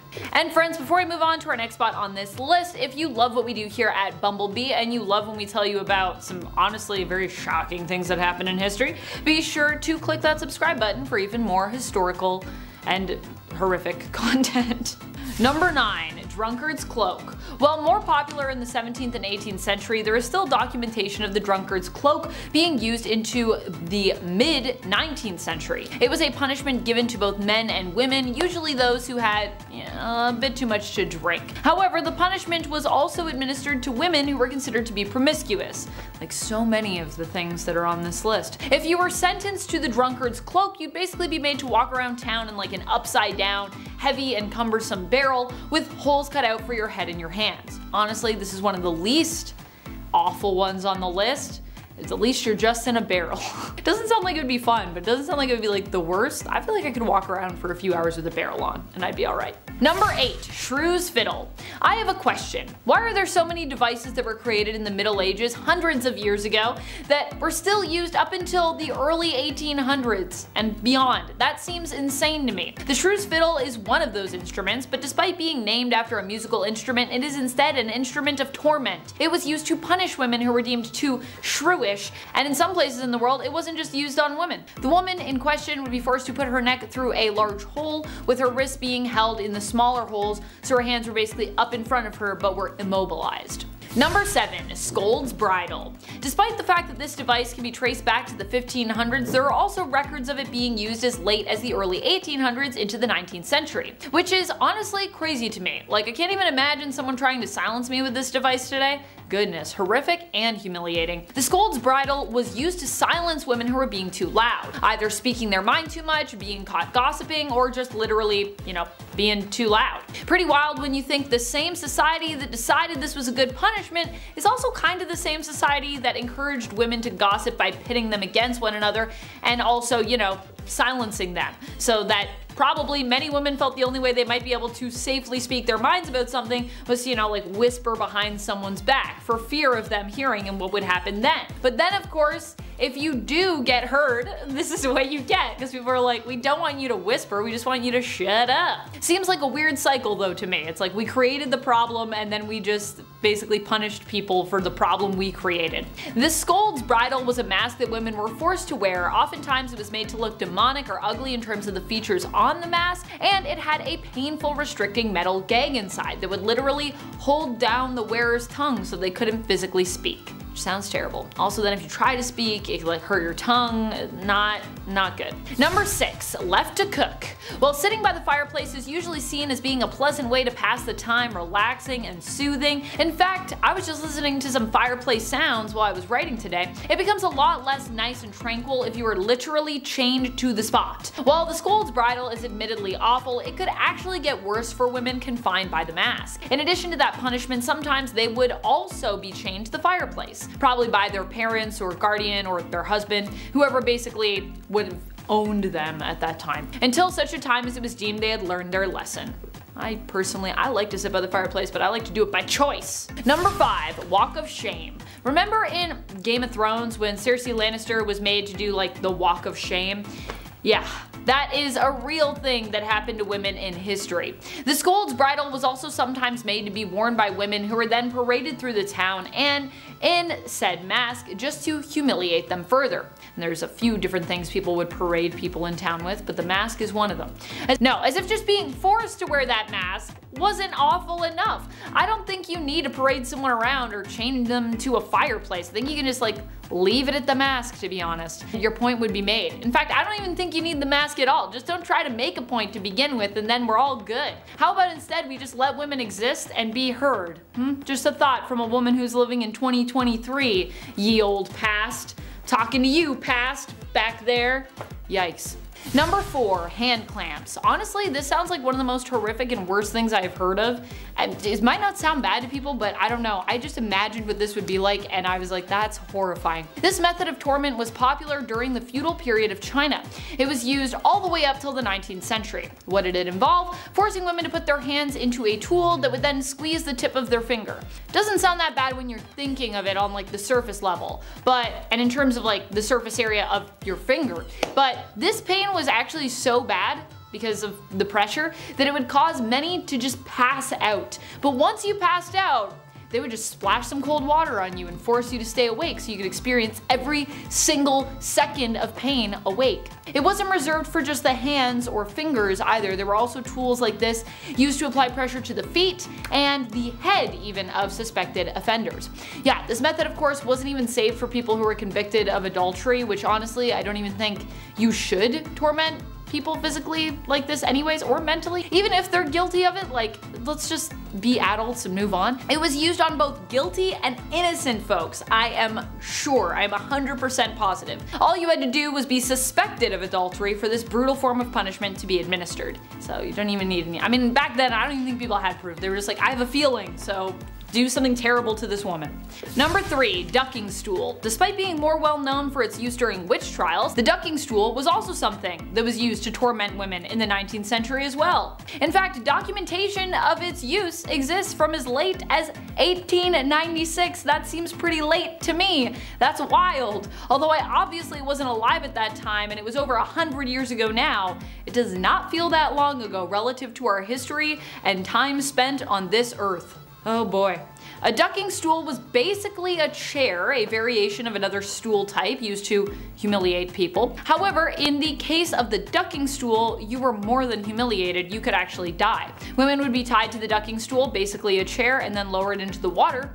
During the witch trials, this was one of the methods used to discern witches from innocent women. The problem being that witches would apparently survive the process thanks to their wily powers, whereas women would be proclaimed innocent if they could not float, swim, or survive this process, meaning that many that were then deemed innocent wouldn't survive the ducking process. So it seems like a flawed way to test that, you know what I mean? Like if someone's innocent, I feel like they shouldn't end up dead, but I don't know. Only the witches get to live, and even then they don't get to live. No one gets to live. Are you a woman? No life for you. Sorry. You just gotta move on. That's history for you. Number 2, foot binding. While not a punishment for any misdeed, foot binding was a cultural practice that has often been tied to sexist ideals for women that were created not necessarily by them, but by like society at large. The idea with foot binding was to break the bones of young girls' feet so that their feet could be shaped into a small and dainty size. From a young age, their feet were broken, bound, and conditioned so that they would be and remain small into adulthood. While no longer something practiced today, foot binding is an ancient practice that is believed to have originated somewhere around the 10th century. The decline began though around the mid-19th century. That's 9 centuries of foot binding, after questions were raised about the practice in the 18th century. Number 1. Nose cutting. Probably one of the most brutal punishments out there for suspected adultery or promiscuity is the method of nose and ear cutting. This is when women have their noses and/or their ears removed. This is done to disfigure the woman and take away the power of her beauty as punishment for whatever misdeed she's accused of. In many cases, women have been punished in this way without even actually being proven to have done anything that is even deemed wrong by whatever moral code you're subscribing to, by whatever whack moral code you are subscribing to. Some women have even been punished this way simply for defending or protecting themselves or others. Typically, nose cutting is reserved as a punishment for women. It happened not just in the 19th century, but before and even after that as well. Rule number 10 is going to be follow the moral encyclopedia. For ornery young men and women desperately desiring physical and emotional intimacy, yet having to navigate a dating culture that required them to act a certain way, well, it meant self-help books were all the rage. And women in particular drowned in them, thanks to the fact that these books were often written by hypocritical men and had been used since before medieval time to dictate and instruct women on how to become the perfect submissive little doll. Some examples are Henry Butter's ominous titled Maiden, Prepared to Become a Happy Wife and Mother from 1868, and Hayden Brown's Advice to Single Women from 1899. Perhaps most famously though, on advising the morals of young women was the Moral Encyclopedia by Charles Varl, which had been making young women hate themselves since 1861. It was a bestseller of its day thanks to the marketing that only decent and morally driven women would own it. To prove themselves as that woman, Victorian gals flocked to the bookstores to absorb some menial patriarchal crap that goes as follows. Read no novels, but let your study be history, geography, biography, and other instructive books. Also, trust no female acquaintance, i.e. make no confidant of anyone, because we don't want you ganging up together.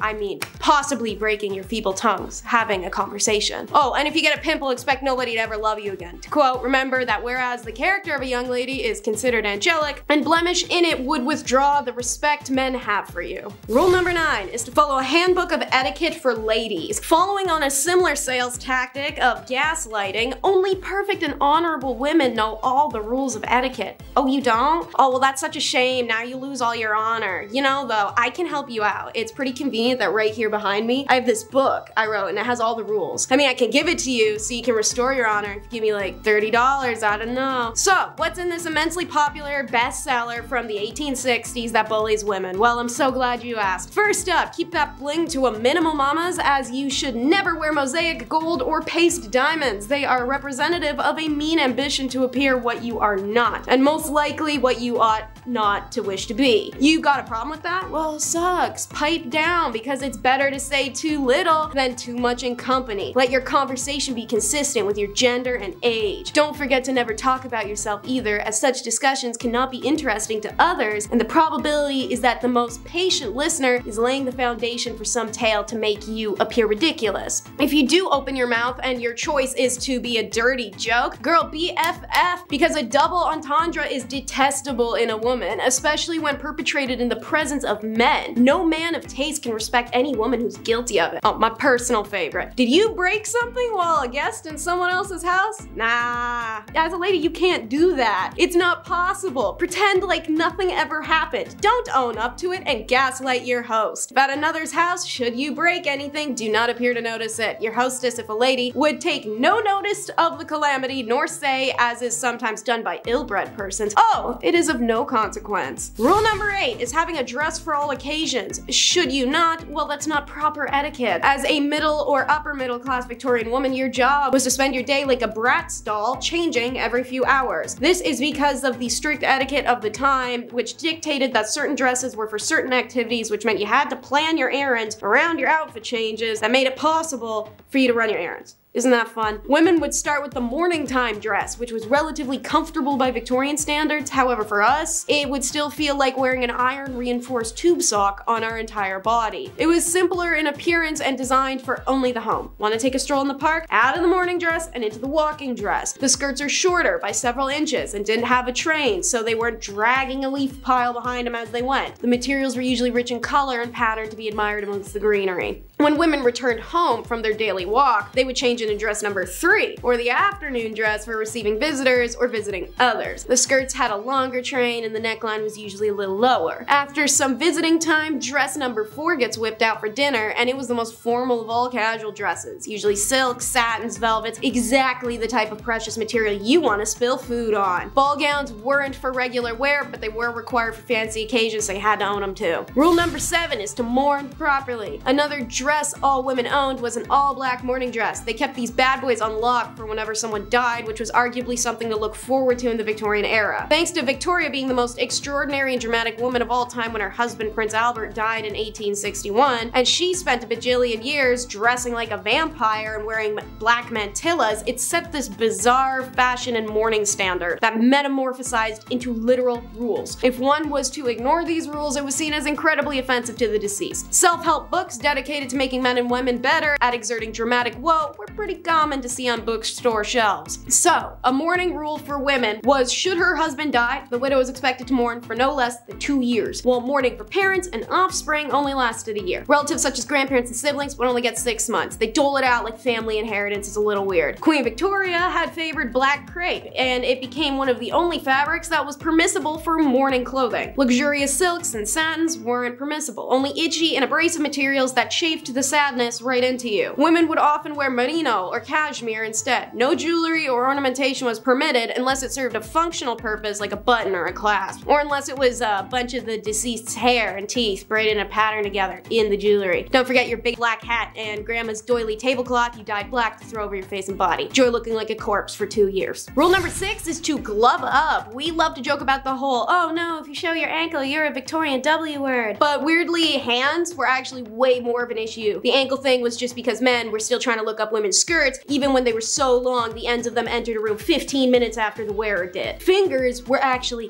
the gasp-worthy thing of the day. It was considered highly inappropriate to walk in public spaces with uncovered hands, and would draw a lot of ill repute to those daring damsels who did. In fact, women's hands were so scandalous, both written and unwritten rules of Victorian etiquette unanimously agreed that if a man and a woman happened to be walking on an unevenly surfaced road, it was the one and only time that he could take her hand if they were unwed. Funny that the only permissible contact between the couple yet to be engaged is to prevent her needing to be picked up from a Victorian pile of mud sludge. It does not matter where you are headed outside of your home, you must wear gloves, which weren't just a popular fashion accessory, but as stated, social necessity. Like every other item a woman could wear in this era, there were many kinds of gloves based on the occasion. For example, daytime was for short gloves, which usually bore designs, embellishments, whereas in the evening, gloves had feathers, satin ribbons, and other super flammable decorations. Rule number 5 is the modest dip. Because we're on the topic of acceptable fashions and modesty, a Victorian woman taking a dip at the beach pretty much looked the same as 4 burly men sitting in an ice fishing hut in Alaska. First of all, this was something only middle and upper middle class people could really do, as it required money. You had to rent bathing machines, which looked like outhouses on wheels, but were really covered carriages that drove through the shallow water of the beach. There was a hole in the bottom that the ladies could stick their legs into, or sometimes submerge their whole body, but that was ill-advised. Not because the water was filthy, which it was, and riddled with corpses and poison to boot, but because creeps could come swimming up and see your bare legs. Can't afford the traveling outhouse? Well,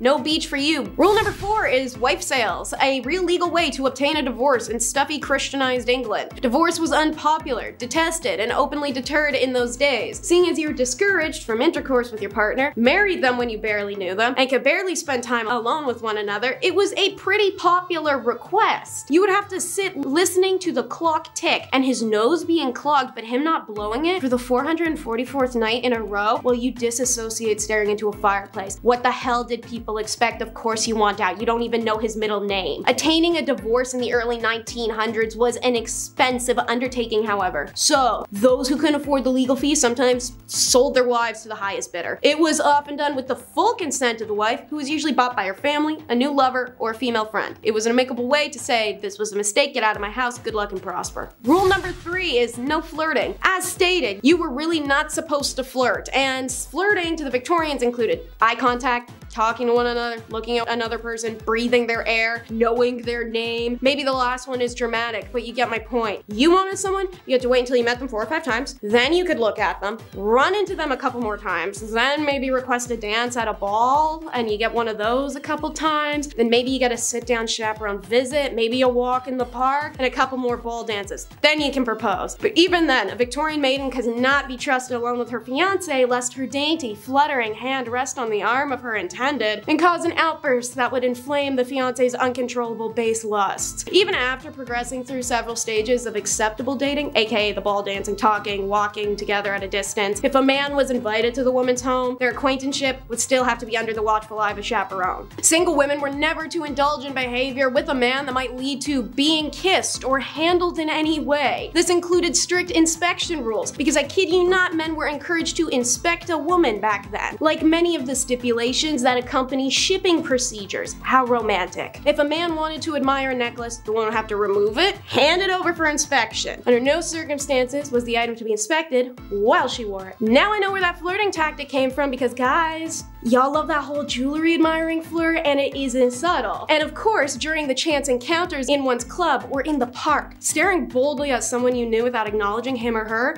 known as cutting, was the ultimate display of bad flirting manners in Victorian times. Guess they didn't like them bold back then. Rule number 2 is coming out. Not like that. Coming out in Victorian times meant a woman was tired of being in her parents' house, and if she wanted out of it, meant she had to go find a semi-tolerable guy whose house she could move into in return for a cool ring on her left hand. This had to be a whole big announcement, because to attend such events that a woman needed to meet a potential suitor, she required the explicit permission of her mother. Only after stating her intent could the chaperones be organized, because she can't go alone. Think of Bridgerton. Rich families might accompany the announcement with a series of parties or even a royal visit. Middle-class families might hold a celebratory feast. Lower-class families might not formally celebrate the announcement at all. Instead, the young woman just changed her appearance to show availability. This could be putting up her hair, donning a long dress, and accompanying family members to social events like church service, church dinners, festival balls. Coming out was best done during the in-season, a literal term. It meant the 4 months from April to July where the upper-class families up and down the country would send their teenage daughters to London. After flocking there en masse, the upper classes would congregate a series of balls and dances for the purpose of meeting, matching, and reproducing the next generations. At these events, the race was on to find someone with whom to make love. Again, this phrase of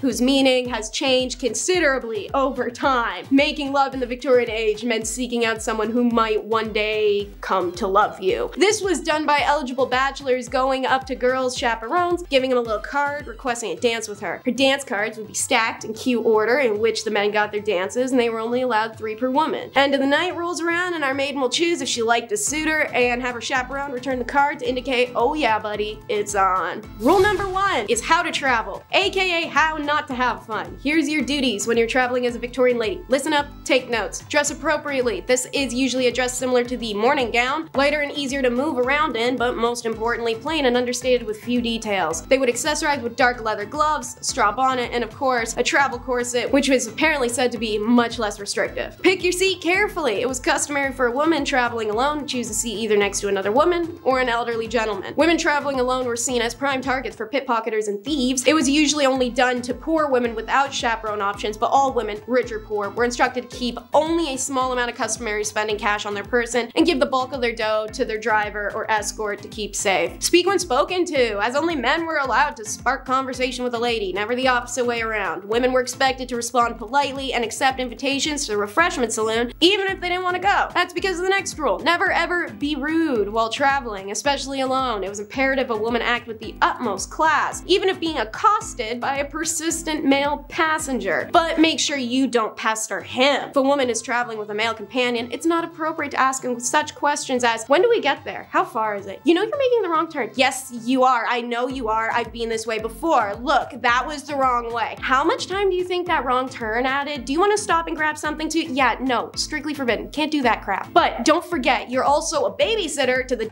because if the lady's male chaperone accidentally wandered into designated female compartments, it was her fault for either inviting him into the quarters or not alerting him of the specialized area. And lastly, while traveling, don't check yourself in. If a journey requires a stop at a hotel along the way, the lady would remain in the carriage while the driver or escort took care of all the room arrangements, likely because it was unheard of for a woman to make such a decision on her own. Punishment number 10 is ash bath. Just saying medieval times doesn't actually mean much. Every empire and kingdom had its own respective medieval time at different times than one another. So, Persia spanned from the 6th century to the 15th century, during which time they concocted some truly heinous punishments for those who did wrong, or at least those who did wrong in the eyes of whatever crazy leader was in charge at the time. Setting the stage for long-suffering death everywhere, Persia introduced such styles as forcing people to drink molten gold, tearing people apart with trees, and drowning them in ash. This punishment was one of the worst deaths you could receive, reserved for the worst criminals and those guilty of high treason or offenses against the gods, and it was horrifying. It consisted of throwing a victim into a 75-foot tower filled with ashes.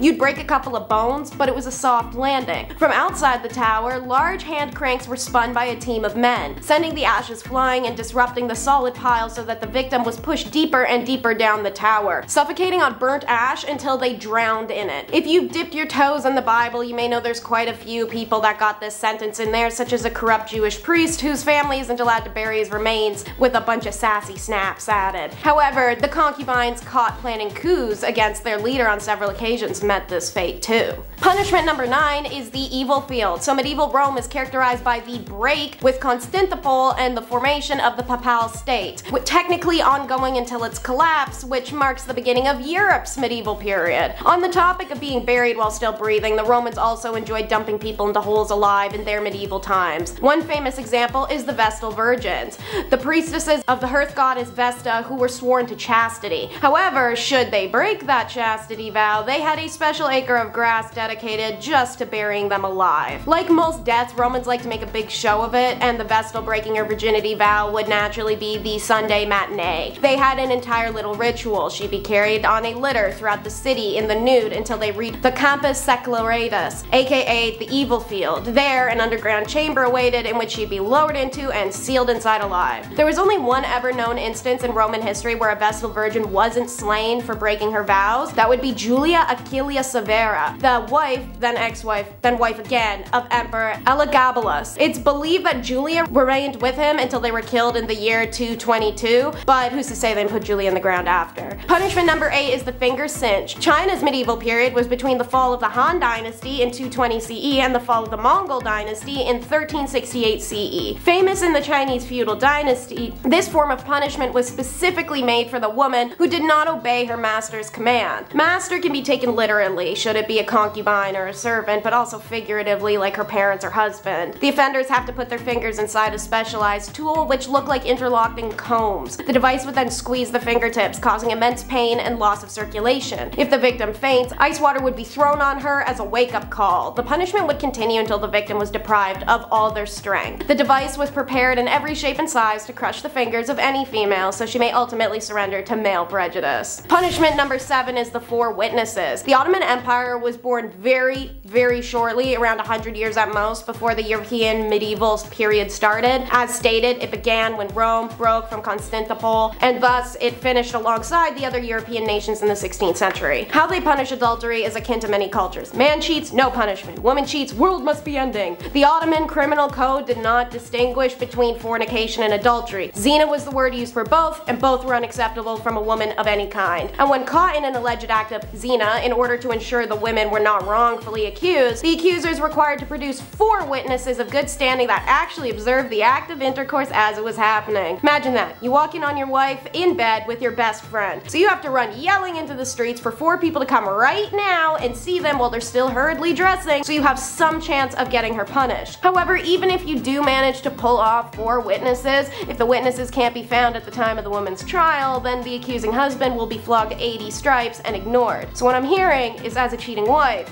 you could essentially make the little problem go away if these 4 witnesses were to, I don't know, just casually disappear before the court date. However, on a terrifying note, the husband's second option when calling the 4 witnesses to his house is taking justice into his own hands. He can actually just kill his wife on the spot and face no punishment nor require going to court, even if the witnesses didn't see the wife cheating beforehand. Punishment number 6 is marks and tattoos. European medieval period started with the fall of Rome in 476 AD and extended to roughly 1450. Meanwhile, a fun fact, the Americas never experienced a medieval period because a feudal system was never actually established in that hemisphere. In Nathaniel Hawthorne's The Scarlet Letter, protagonist Hester Prynne is marked with a red A to see her as an adulterer. This was practiced in a few regions of medieval Europe, such as Spain, France, even Britain. However, it was reserved for working girls and their keepers and continued well out of the medieval period until the Ancien regime. Women who committed the crime of Puritanism were branded with hot iron to show the world how frivolous they are.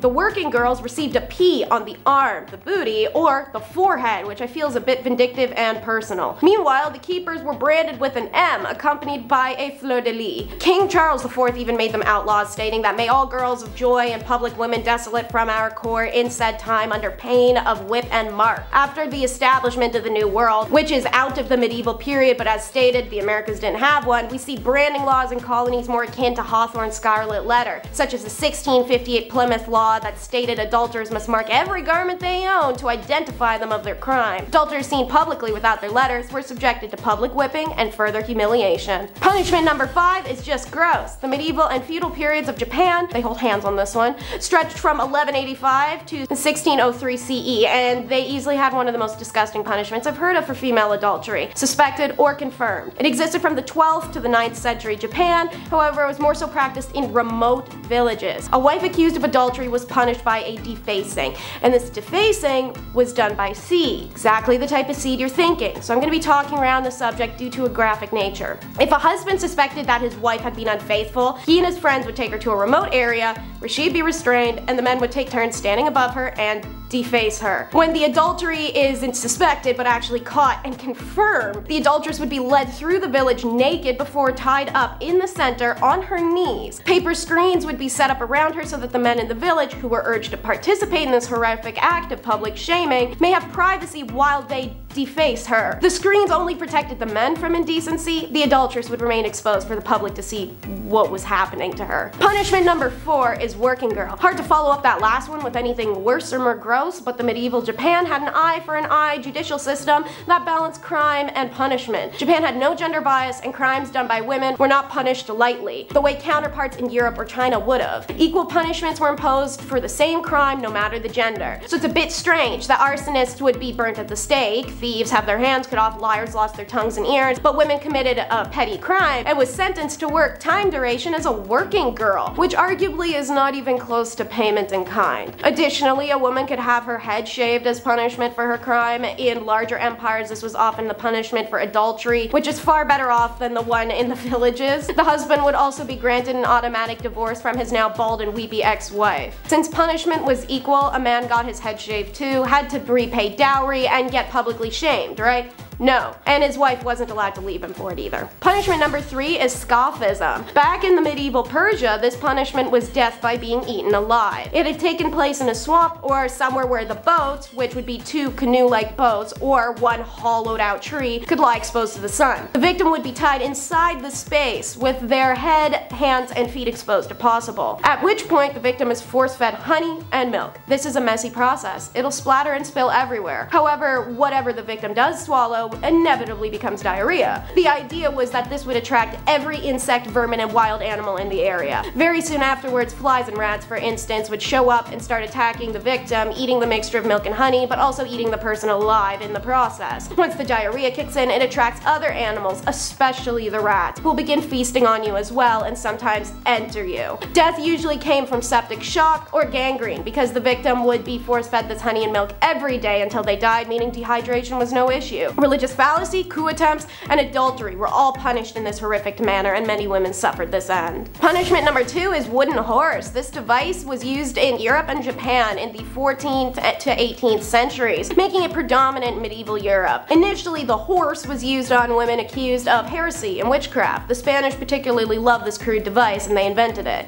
Sometimes they even styled it to look like a horse. Its back was a triangular wedge women were forced to sit on as weights around their ankles dragged them and their rear and hoo-ha area down on the sharpened wedge. It was covered in part 1 of this video. In Japan, however, they added another particularly horrific element that was not meant to just cause some external tears and pelvic fractures the way the Europeans did, rather cause mass hemorrhaging and death. The concept is the same, wooden horse with a wedge that you'd be forced to straddle while your legs are pulled down. However, the Japanese added an appendage-like structure on the horse's back, which the woman was forced to sit on. The appendage was studded with iron nails and could be rotated via a hand crank from beneath. Naturally, this would cause almost immediate heavy bleeding and internal damage before the crank was even turned. Many would die miserably and quickly, whereas the ones who somehow survived often only did with paralysis. This form of punishment was served on basic offenses, such as adultery or unpleasing her husband. Punishment number 1 is the chest tax. Imagine taxing someone for what's on their chest. Now imagine taxing someone for what's on their chest and for them trying to cover it. Over in India, this was a reality imposed by the king of the erstwhile state of Travancore, one of the 550 princely states that existed in British-ruled India. The chest tax was imposed on lower-class women if they covered their chest in public, and it was to discourage them from doing so. The purpose of this tax was to maintain caste structure, said Dr. Shiva K.M., an associate professor of gender ecology. Social customs on clothing were tailored to a person's caste status, which meant that they could be identified by merely how they dressed. The village legend of Nangali is about a woman who supposedly cut off her girls in an effort to protest against the caste-based chest tax. Nangali belonged to the Abhava caste. Her community was required to pay the tax alongside many other lower castes, but villagers say she decided to protest by covering her chest without paying the chest tax. When the tax inspector heard she was refusing to pay the tax, he went to her house to ask her to stop breaking the law. She still refused and instead cut her girls off her chest in protest instead and presented them to the tax collector in a plantain leaf. According to the local villagers, Nangali died of excessive blood loss while her distraught husband took his life by jumping on her funeral pyre. Her act was selfless and a sacrifice that benefited all the women of Travancore and ultimately forced the king to roll back the chest tax. The chest tax caught wider attention in 2016 when BBC reported Divya Arya reported on a series of paintings by artist Murali T, a far distant relative on the legend of Nangali. He was so moved by the story and the absence of any visual documentation, he decided to paint a likeness of the act she brought upon herself. I did not want it to depict it as a bloody event. Instead, my aim was to glorify her act as an inspiration to humanity, a representation of what would command respect.